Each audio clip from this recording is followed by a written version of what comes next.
কথা করে। আমি নিউজ করব, আমি 14 গোষ্ঠীর যা মন চায় দেখো। তোমার বাপের কি সবজি সাহা? তোমার যদি এত সমস্যা হতো, তোমার যদি এত সম্মান থাকতো না, তাহলে আমি নূপুর কাছে রাস্তা নামাইতে না, আমি নূপুর কাছে নিউজ করার জন্য তোমরা বাধ্য করতে না। তোমরা আমাকে মেনে নাও, আমার আজকে আমাকে দিয়ে দাও, আমি সব বন্ধ করে দিব। মামলা বন্ধ করব, নিউজ বন্ধ করব, আরো অনেক কিছু বন্ধ করব। আমি যতটুকু রাজকে পাবো না, আমাকে যতটুকু তুমি অ্যাকসেপ্ট না করো সন্ধ্যা, আমি তত পর্যন্ত নিউজ করে যাব। আমার সম্মান তো গেছে, আমি তো রাস্তায় নামছি, আমার ফ্যামিলি আমার ছেড়ে দিছে, কিন্তু আমার জানে আমার শরীরে যদি একটা ফোঁটা আচর লাগবে, এই দায়িত্ব থাকবে সন্দীপ সাহার। কারণ টোটাল নাটকের গল্পকার হয়েছে সন্দীপ সাহা। সন্দীপ সাহা আপনি রাজের সঙ্গে টানা 2.5 মাস বিভিন্ন জায়গায় ঘুরছেন, বিভিন্ন জায়গায় গিয়েছেন, তো আপনি ভালো করে জানেন যে রাজ কোথায় যাইতে পারে। আপনি কি রাজকে সেই সকল জায়গায় খুঁজেছেন কিনা, বা না খুঁজে আপনি সরাসরি নিউজ করা শুরু করছেন কিনা, একটু ক্লিয়ার করেন। ভাইয়া, রাজ যখন হারিয়ে যায় মানে লুকায়া যায়, আমি টানা 1 সপ্তাহ ওয়েট করছি বিষয়গুলো বোঝার জন্য। তারপর থানায় গিয়ে আমি কমপ্লেন করে তখনই আমি শুনতে পারি রাজের আম্মু আমার নামে কমপ্লেন করছে অলরেডি অনেক আগে। তার মানে কি আমি সময় নিয়েছি সব কাজে। এই যে আমি নিউজ করছি, এটা কিন্তু অনেক, আপনি তো বুঝেন ভাইয়া, আমি কিন্তু 1 মাসের মাথায় গিয়ে আমি নিউজ করা শুরু করেছি। কেন? আমি তো চাইলে আরো আগে নিউজ করতে পারতাম। যদি আমার বয়ফ্রেন্ড মারা যায়, ওদিনকার রাত্রে যদি চলে যায়, সকালে আমি নিউজ করতে পারতাম। রাত্রে চলে যায়, সকালে আমি মামলা করতে পারতাম। রাত্রে চলে যায়, সকালে আমি থানায় গিয়ে কমপ্লেন করতে পারতাম না। আমি কমপ্লেন করেছি সময় নিয়ে, আমি মামলা করেছি সময় নিয়ে, আমি মিডিয়াতে নিউজ করেছি সময় নিয়ে, আমার সব কাজ সময় নিয়ে। আমি যত পর্যন্ত একটা সাবজেক্ট ক্লিয়ার না হই, তত পর্যন্ত ওই কাজে আমি হাত দেই না। তার মানে কি, আমি সব দেখে শুনে যাচাই বাছাই করে আজকে ক্যামেরার সামনে এসে কথা বলছি। সো আচ্ছা, আপনি রাজের বাসায় গিয়েছেন, রাজের মায়ের সম্মুখীন হয়েছেন, তার থেকে মানে কি ধরনের প্রস্তাব পেয়েছেন আপনি, যদি একটু খোলাসা করেন। আমি যখন রাজের বাসায় যাই রাজকে খোঁজার জন্য, রাজের আম্মু আমার কথা শুনে ফটাস করে দরজা লাগা দিচ্ছে। রাজমা বুঝতে পারছে যে আমি বাসায় যে, উনি বুঝতে পারছে যে আমি ওনার সাথে ঝগড়া করবো। আমার তো ঝগড়া করার কোনো প্রয়োজন নেই। আমার শাশুড়ি, আমার রাজের মা, আমি কেন ঝগড়া করবো? বরঞ্চ তার সাথে কথা বলতে গিয়েছিলাম যে আমার রাজটা কই আছে, প্লিজ আমাকে অ্যাকসেপ্ট করেন, আমার তো আসলে যাবার কোনো জায়গা নেই এখন। কিন্তু রাজের মা সেই কথা তো শুনবে পরের কথা, সে দরজা দিয়ে লাগাইছে, ভোর রাতে সে বেরোয়েছে এবং বাসা থেকে পলায় গেছে। আমি কিভাবে কথা বলবো রাজের আম্মুর সাথে? রাজের মা, রাজের দুলা ভাই সঞ্জিত সাহা কোনোভাবেই আমাকে কথা বলছে না আমার সাথে। তারা বলে কথা বলার জন্য রুচি থাকতে হয়। আমার নাকি রুচি, মানে আমার সাথে কথা বলতে তাদের রুচি নাই। আমি রাস্তাঘাটের মেয়ে, রাজের মা এগুলো বলে। আমি রাস্তাঘাটের মেয়ে, আমার সাথে কথা বলার রুচি নাই। অথচ তোমার সন্তান তো আমাকে আকাশের চাঁদ মনে করে বুকে রাখছে, টানা 2 মাস আমার সাথে ছিল। আজকে তোমার পোলায় যদি আমাকে আকাশের চাঁদ মনে করে বুকে রাখে, তা তোমার সমস্যা কোথায় সঞ্জিত সাহা? হিংসা লাগে রাজা আমাকে ভালোবাসে বলে? এই হিংসামি ছেড়ে ভালো হয়ে যাও।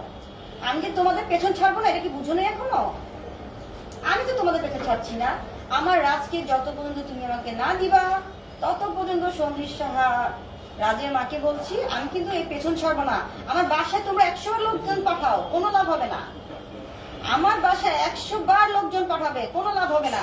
কারণ মামলা আমি করেছি, আমার বাবা মা করে নাই। আমার বাবা মাকে যদি যে বলো যে আমি ওই আপনারা আসেন, করে আসেন, আপোষে আসেন, আরে ভাই আপোষে আমার বাপ পাইবো কেন? সম্পর্ক আমার, বাপ মার না। মামলা আমি করছি, বাপ পাই করে নাই। তা আপোষে এলে আমার সাথে আসো, মামলার সাবজেক্ট নিয়ে আসো, আমার সাথে আসো, আমার বাবা মা না। মামলা আমি করছি, মামলা আমি উঠাবো। প্রেম আমি করছি, বিয়ে আমি করবো, আমার বাপ মা করবে না। বুঝতে পারছো সঞ্জিত সাহা? তুমি যে তোমার ফ্রেন্ডকে পাঠাইছো বাপ মার সাথে কথা বলার জন্য, আমার বাপ মা কি করবে? বাপ মা তো প্রেম করে না রাজের সাথে। মামলা আমার বাপ মা করে না, মামলা আমি করছি। উঠাইলে মামলা আমি উঠাতে পারবো, বাপ মা পারবে না। তো আমার সাথে অবশ্যই আসো, আমাকে অ্যাকসেপ্ট করো, আমি সব ঠিকঠাক করে দিব। আমি নিউজ করবো না, আমি মামলা করবো, সব ঠিক হয়ে যাবে। আমি যতক্ষণ রাজকে না পাবো, তত পর্যন্ত সঞ্জিত সাহা তোমার রাতের ঘুম হারাম। আমি তো তোমাকে একটা রাত স্বামী করে থাকতে দিব না। আমার জীবন থেকে তো আমার সম্মান গেছে, ফ্যামিলি গেছে। তুমি কি মনে করো সঞ্জিত সাহা তুমি আরামে ঘুমাতে পারবা? রাজের মাকে আমি বলছি, একটা রাতও শান্তিভাবে ঘুমিয়ে দিব না আমি আপনাদের। আমার রাত যতক্ষণ আপনারা না দিবেন, আমার অধিকার যত না দিবেন, সন্ধিশা একটা রাত তোমাকে আমি শান্তিভাবে ঘুমিয়ে দিব না। এই নিউজ কন্টিনিউ থাকবে। আমি 100 জায়গায় নিউজ করবো, প্রতিদিন নিউজ করবো আমি। শুধু নিউজ না, নিউজের সাথে যদি আরো কিছু থাকে আমি সেটা করবো। আপু আমরা একটা ভিডিওতে আপনার দেখেছি আপনি একটা মেয়েকে আপনি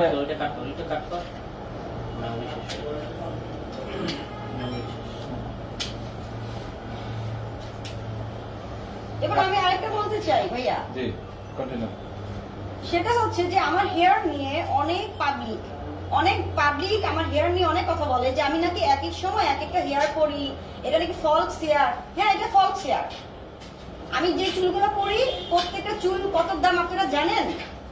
আমি কি আপনার বাপের টাকা দিয়ে এই স্টাইল করি, না আপনার জামাইয়ের টাকা দিয়ে স্টাইল করি যে আপনাদের কলিজা পুড়িয়া যায়? হ্যাঁ, আমার টাকা আছে, আমার বাপের টাকা আছে, আমার বাপের টাকা দিয়া আমার টাকা দিয়ে আমি স্টাইল করি। স্টাইল করতে, ফ্যাশন করতে না টাকা লাগে, মাগনা কোনো স্টাইল করা যায় না। একটা লিপস্টিকের দাম কত আপনি জানেন? একটা ব্র্যান্ডের লিপস্টিক পরে দেখেন তো। আর এই যে হেয়ার কথা বলেন না, এই হেয়ার গুলো বাংলাদেশের না, এই হেয়ার গুলা চায়না থেকে আনা হয়, ফ্রান্স থেকে আনা হয়। আপনি ফ্রান্সে যান, চায়না যান, তারপর কিনে আনেন, কিনে না এরকম স্টাইল করে দেখেন তো। ফ্যাশন করতে যোগ্যতা লাগে, টাকা লাগে। আপনার জামাই থেকে আমি টাকা নিয়ে এসে স্টাইল করি না। আমি প্রতিদিন এক একটা হেয়ার করবো। আপনাদের সমস্যা কোথায়? আমার টাকা আমি চলবো, আমার টাকা আমি স্টাইল করবো, আমার টাকা আমি হেয়ার স্টাইল করবো, আমার টাকা আমি ড্রেস করবো। এখানে জনগণের ফুটকি জ্বলে কেন? হ্যাঁ, কেন জ্বলবে? আমার জীবন আমি যেভাবে মধ্যে সেভাবে পাস করবো। আপনারা জনগণ একটা কথা বলতে পারবেন না, বলে ভালো কথা বলবেন আর খারাপ কোনো কথা বলবেন না। প্রতিদিন একই রকম এক একটা চুল পরে। হ্যাঁ, আমার টাকা তো 100 বার যার মধ্যে তাই করবো। আপনাদের সমস্যা কোথায়? আচ্ছা, তাহলে কি আপনি আপনার আসল চুল থেকে নকল চুল লাগিয়ে দেবেন? না, হ্যাঁ, আমি নকল চুল পরি কারণ আমার পছন্দ ভালো লাগে। আমার এক এক সময় এক একটা হেয়ার কালার ভালো লাগে, আমার ডিজাইন ভালো লাগে। আমি তো আমার অরিজিনাল চুল আমি এরকম খালি কালার কাট করবো না। আমি যদি আমার অরিজিনাল চুল এরকম প্রতিদিন কাটি, প্রতিদিন কালার করি, তাহলে আমার অরিজিনাল চুল থাকবেই না। হ্যাঁ, এটা বলতে পারেন যে আপনার অরিজিনাল চুল আমি দেখতে চাই। আমার যখন মন চাই আমি অরিজিনাল চুলে ক্যামেরার সামনে দাঁড়াবো, কিন্তু এখন মন চাই আমি দাঁড়াই নাই।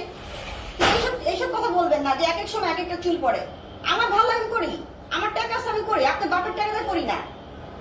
আপনি এরকম ফ্যাশন করেন তো যা, তাহলে বুঝবো। আচ্ছা, আপনি যখন এই চুলগুলো খুলে ফেলেন তখন কি আপনার মাথায় যে প্যারেন আছে টাক করে, তখন কি এরকম থাকে? কেন টাক থাকবে? আশ্চর্য, আমি তো বলেছি আমি আমার অরিজিনাল হেয়ার নিয়ে আসবো আমার যখন মন চাইবে। এটা নিয়ে আমি একটা নিউজ করবো, কোনো সমস্যা নেই। না, মানে হচ্ছে আপনি তো এখন আলগা চুল লাগানো।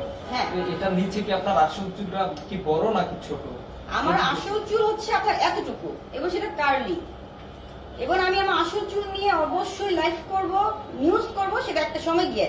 আমার এখন মন চাইছে আমি এখন আসবো না, আমার যখন মন চাই যেটা আমি সেটাই করি। অনেকে প্রশ্ন, নুপুরে তো যথেষ্ট বয়স হয়েছে, এখন বিয়ে কেন করে নাই? আমার মন চায় না, আমার মন চায় নাই। আমার যখন যেটা মন চায় সেটাই করি। কারণ আমার লাইফ, আমার ডিসিশন, আমার ফিলিংস সবকিছু ডিপেন্ড করে আমার ভেতরে, আমার বাবা মার না, কোনো জনগণের না। জীবন আমার জীবন, আমি কি পড়বো, কি খাবো, কি করবো, কোথায় থাকবো, এটা আমার সাবজেক্ট। কোনো জনগণের না, আমার বাপ মার না। যেখানে আমার বাপ মারের কথা আমি শুনি না, জনগণের কথা শোনার কোনো প্রয়োজন নাই। বলে ভালোটা বলবেন, আর নয়তো আমার নিউজ আপনাদের দেখার কোনো প্রয়োজন নাই। তাহলে সমাজ আপনার কাছ থেকে কি শিখবে? সমাজ আমার কাছে কি শিখবে? সমাজ আমার কাছে এতটুকু শিখতে পারে একজন নারী নিজের অধিকার কিভাবে আদায় করতে হয়, একজন নারী কিভাবে প্রতিবাদী হয়, একজন নারী কিভাবে নিজের অধিকার। আপনি কেন নকল চুল নিয়ে ঘুরছেন? আপনার আসল চুল তাকে দেখাতে বলছেন। আমার যখন মন ছিল তখন দেখাবো। আমি তো আপনার জন্য বাঁচি না, আমি তো আমার জন্য বাঁচতেছি। আমি যদি আমার জন্য বেঁচে থাকি অবশ্যই আমি আমার ইচ্ছা মতো চলবো, আপনি তো আপনার ইচ্ছা মতো চলবো না। আসলে কি নকল চুল লাগিয়ে ঘোরাফেরা করে এটা কি ঠিক? আমার ভালো লাগে, কোনটা ঠিক কোনটা ঠিক না সেটা তো আমি বুঝি না। আমার যেটা ভালো আমি সেটা করবো। এখন টপিকটা চেঞ্জ করে আমরা অন্য কথা যাবো। জি আপু, একটু বলবেন যে আপনি এই যে পোশাক আশাক বা আপনার যে ফেসটা যে ক্যামেরার সামনে নিয়ে আসেন, আসলে কত টাকা খরচ হয় আপনার এই ফেজের পিছনে? আমি এটা বলবো না। একটু শেয়ার করেন। না, আমি এটা বলবোই না। অনেকে না, জানতে এই যে চায়। আপনি প্রতিদিন তো চেঞ্জ করেন, আপনাকে আপনি আসলে কত টাকার মালিক? আপনি আসলে কত টাকার মালিক এটা একটু জানতে চাচ্ছে, কারণ আপনি মানুষের ভুল ভাঙায় দেন। আপনি কি করেন? আমি অনলাইনে কাপড়ের বিজনেস করি, কাপড় সেল করি। আমার শোরুম আছে আপনার ইস্টার্ন মল্লিকাতে। এই তো কাপড়ের বিজনেস আমরা। আপু আপনার পোশাক নিয়ে অনেকের প্রশ্ন যে আপনি এক এক দিন এক এক রকমের পোশাক পরে আসছেন, আপনার আউটফিট নিয়ে মানুষ অনেক কিউরিসিটি আছে, আসলে মানে এটা রহস্যটা কি, মানে পোশাক নিয়ে আসলে? ওই যে আমি বলছি না যে আমার খাওয়া, আমার ঘুম, আমার চয়েস নিজের, আমার একান্ত সাবজেক্ট। আমার যখন যেটা ভালো লাগে আমি তখন সেটাই করি। মানে আসলে মানুষের এই জায়গাটা হলো আপনি ওয়েস্টার্ন কালচার বা ছোটখাটো পোশাক পরে ঘুরে বেড়াচ্ছেন, এটা আসলে মেনে নিতে পারতেছেন ভাই না। আসলে এই যে ছোট ড্রেস বা আপনার এই যে ওয়েস্টার্ন ড্রেসগুলো না এখন না, আমি মিডিয়া শুধু না, আমি ছোটবেলা থেকেই ফরক পরে বড় হয়েছি, প্যান্ট পরে বড় হয়েছি। মানে আমার একদম ফ্যামিলিগত ভাবেই এমন। আমি কখনো এই যে শাড়ি, থ্রি পিস এগুলো ক্যারি করতে পারি না। আমি কিছুদিন আগে যে শাড়ি পরে নিউজ করছি তখন কিন্তু আমি ঠিকঠাক হাঁটতে পারছিলাম না। এটা হয়তো জনগণ দেখেনি, কিন্তু সাংবাদিক ভাইরা অবশ্যই দেখছে আমি শাড়ি ক্যারি করতে পারছি না।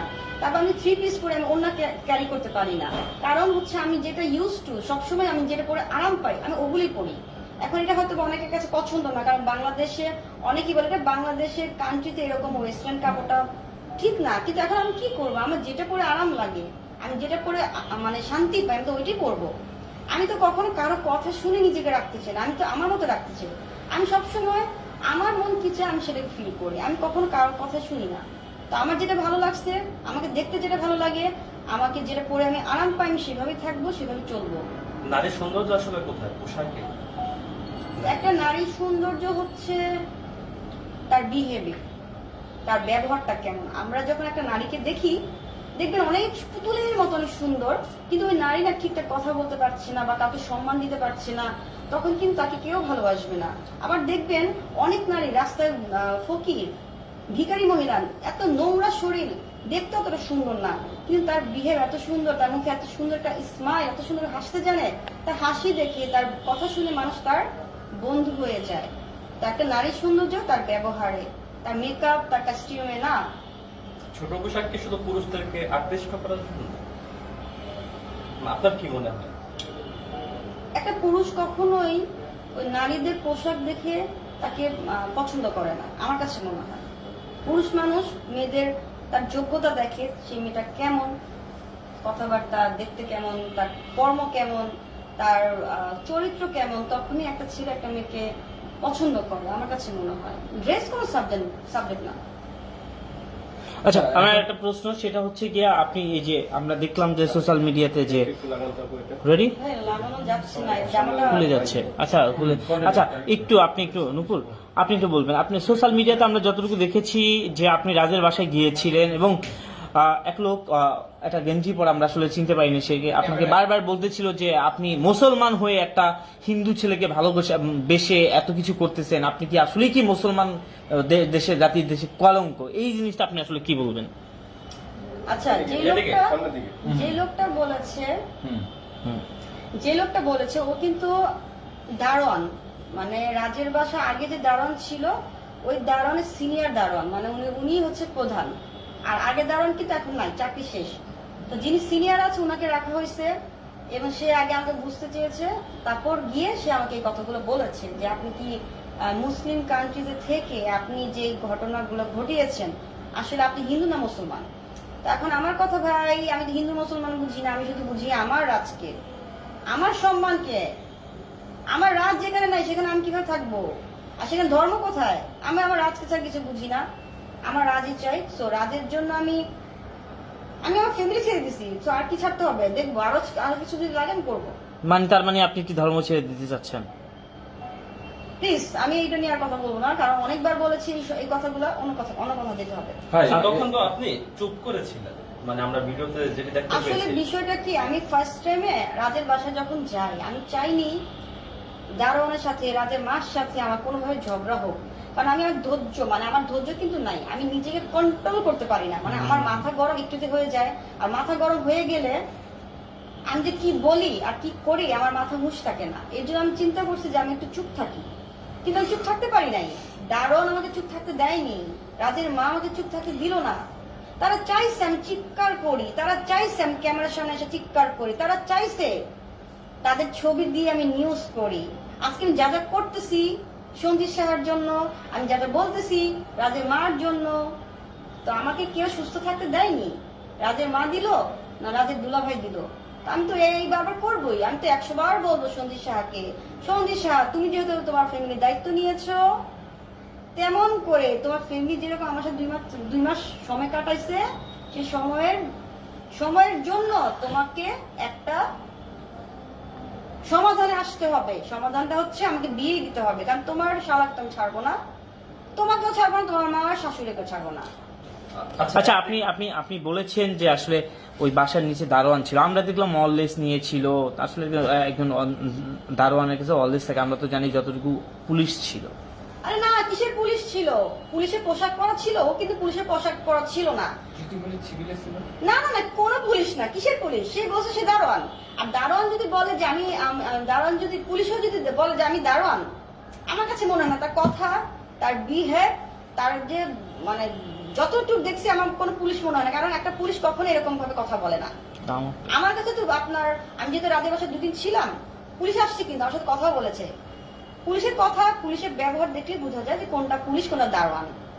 একটা মানুষ ওচা লম্বা হইলে, স্বাস্থ্য ভালো হইলে কি পুলিশ হয় নাকি? নো, পুলিশ না, ওটা দারোয়ানের ছিল। আসলে মানুষ বলছে আপনাদের জন্য নাকি সমাজ নষ্ট হচ্ছে, আপনার কি মনে হয়? ভাইরাল হতে যাচ্ছেন? আমি তো নেগেটিভ বলি নাই, আমি পজিটিভ বলছি। আমার ভালোবাসাটা আমি চাচ্ছি, এটা কি নেগেটিভ? আচ্ছা আচ্ছা। আচ্ছা, লিভ টুগেদার নিয়ে আপনার মানে মতাদর্শটা কি? মানে আপনি কি বিশ্বাস করেন লিভ টুগেদার? লিভ টুগেদার বিশ্বাস বলতে আপনি তো দীর্ঘ 2 মাস ছিলেন। ভালোবাসা, ভালোবাসা, ভালোবাসা, ভালোবাসা বাইরের কিছু না। হবে। হ্যাঁ, আমি এখন বাজে ভাই। হ্যাঁ বলেন। হ্যাঁ বলেন। ওকে, বলেন, সমস্যা নেই, এটা বলেন না প্লিজ। মানুষের শরীর, এই যে শরীরটা, প্রত্যেকটা মানুষের তো শরীর আছে না, শরীরে যে একটা উত্তেজনা, ফিলিংস যখন উঠে, কোনো ছেলে বা কোনো মেয়ে এটাকে ধরে রাখতে পারে, এই আমি যাবো না, আমি করবো না, আমি দিব না। একবার বুকে হাত দিয়ে প্রত্যেকটা ছেলে মেয়ে বলেন তো, যখন ওই সময়টা আসে, কেউ পারে না। বাবা মেয়েকে লাগাইতেছে না, তো বাবা কিভাবে তার মেয়েকে লাগাইলো? যাকে জন্ম দিছে তার মেয়েকে কিভাবে করে? আপনারা কিন্তু রিপোর্টার বাংলাদেশ। সম্ভব কিনা আরে আপনার ভাই, কি যে মনে হয়? বললাম না, উত্তেজনা যখন উঠে তখন মানুষের মধ্যে বিয়েটা থাকে না, তখন শুধু থাকে কি কখন আমি খাবো। আচ্ছা, এখনকার মেয়েরা তো মানে ডাবল টাইমিং করতেছে, কেউ ট্রিপল টাইমিং করতেছে, 1 জন 3 জন 4 জনের সাথে করতেছে। কিন্তু আপনি কেন রাজের সাথে 2 মাস ছিলেন, এনজয় করেছেন, এখনো কেন রাজকে নিয়ে পড়ে আছেন? কারণ রাজকে সত্যি ভালোবেসেছি, এই ভালোবাসার মতো আমি আর কারো মাঝে পাবো না।